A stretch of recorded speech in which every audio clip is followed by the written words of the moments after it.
Ford. Welcome back. The theme of this week's art lesson is all about bugs. All right, so here's what you will need for this project. You're gonna need 2 pieces of paper. This is just regular Xerox printer paper, and I only have 1 piece here, but you'll need 2 pieces. If you have any kind of thicker paper for your second piece, that's fine. But the first piece should be kind of a thin, and printer or Xerox paper works perfectly. Okay, what you're gonna do is you're gonna use a ruler to get this paper to be square. So I'm gonna kind of show you here. I've already done that. And what I've done is I've taken this piece of paper and it's 8.5 by 11. So I've made it 8.5 by 8.5. And I just used a ruler and went across and did that. And then what you're gonna do is you're gonna section out your paper evenly into 4 even quadrants or squares on here. And the reason that we're gonna do this is because we are gonna have a bug in each square. Now, the best part about this project is you're only gonna need to draw 1 bug, and then we'll replicate it into each square, and I'll show you how we do that a little bit later. All right, so here are some other things you're gonna need. On my web page, I have put kind of a list of interesting vocabulary words that we're gonna be using for this project. So here I kind of have them out here. We're gonna be talking about geometric shapes, organic shapes, asymmetrical, symmetrical, warm colors and cool colors. And on my webpage, they're all kind of spelled out for you there, and I've given you all the definitions, and here's just kind of a little bit of a visual about that. So we've talked a lot about this in class, like geometric shapes are uniform shapes, usually triangles, squares, circles. Organic shapes have irregular forms, things you would mostly find in nature. Asymmetrical refers to something that is not the same on both sides.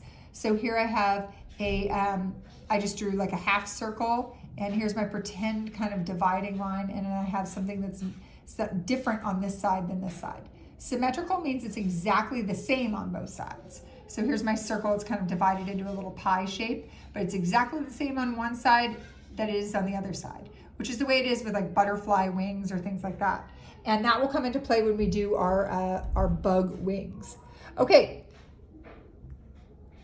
we're also talking about warm colors and cool colors. Warm colors, we talked a lot about colors in class. Warm colors refers to things that are warm, you know, like reds, oranges, yellows, things that you would associate with like the sun or being hot outside. And cool colors are the opposite, things that you would associate with being cold. So usually blues, greens, purples, and things like that. Okay, for this project, you can either use colored pencils or crayons. I would use either one of those two. I would not use markers. So here I have colored pencils. I also have a regular pencil, which you will definitely need. And I have a Sharpie or any kind of black marker. And I have a pair of scissors. Okay, and my ruler. All right, and we'll be right back and I'll show you where we're gonna start. All right, so now you should have 2 pieces of paper. And what you did is you've sectioned each off, made each one a perfect square. So it should be 8.5 by 8.5 or whatever size square that you have made. And then you take it and you make each one into 4 equivalent squares. So using your ruler, you can do half on this side and half on this side. Now, this is important because you're only going to use 1 for your final paper, and this one's going to be kind of your working template, and I'll explain more in a minute. All right, so I'm gonna put one of them to the side. This one's gonna be my final paper, and I'm gonna just work with this one. And all I really need this for is I'm gonna use 1 section. I've made it into 4 equal sections, and that's only to ensure that my bug is going to fit in this square, and then it will be able to directly transfer onto this square. I'll explain. So on my webpage, I have kind of included 2 examples of different drawings of bugs.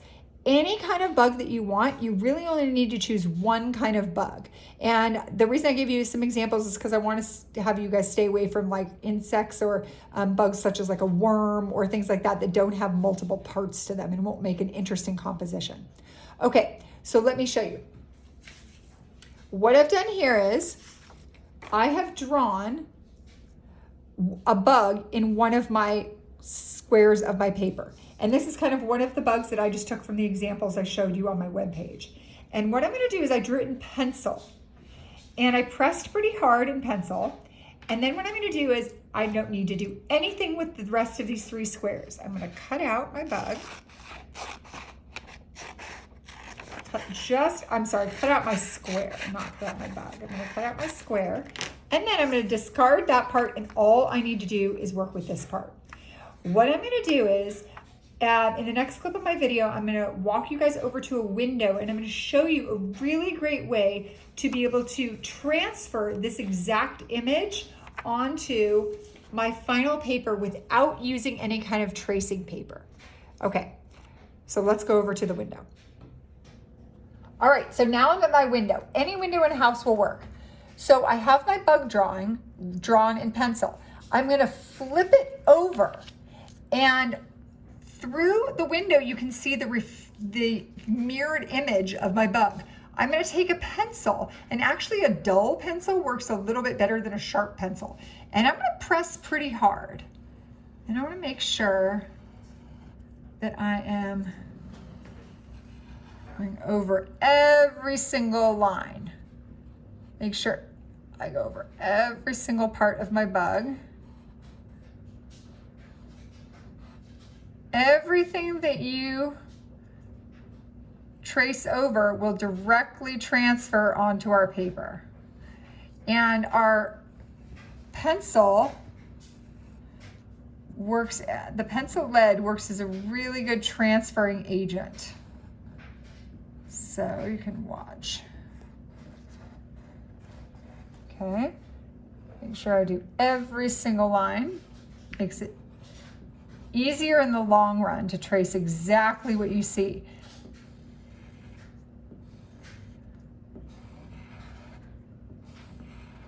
Okay, and now what I'm going to do is I'm going to take this over to my paper, and I'm going to transfer it onto my paper. Let me show you.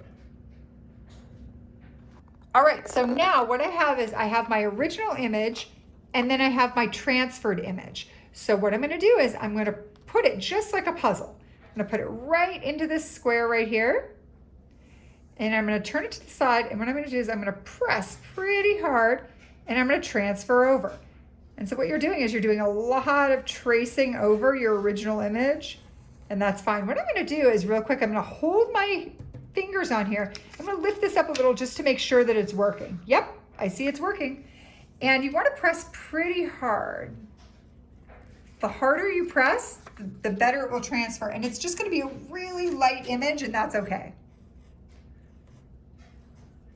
Keep making sure it's working. Yep, I can barely see it on there, and that's fine. Okay, so you go over your whole image like this. And this project will be a lot of repeating in the beginning before we get to the next step, because you're going to do it a couple times. Try to remember each part that you went over. Make sure that's all transferring. Yep, it's very, very, very light, but you can still see it.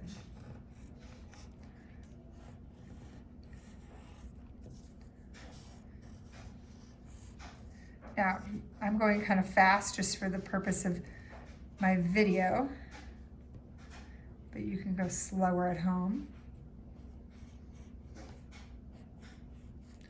Okay, that should be all on there. Okay, so now what you'll have on there is a very, very, very light image. And then, once again, you're gonna have to trace over it. Now, I would do this lightly in pencil. So I'm gonna trace over. All right, and we'll be right back.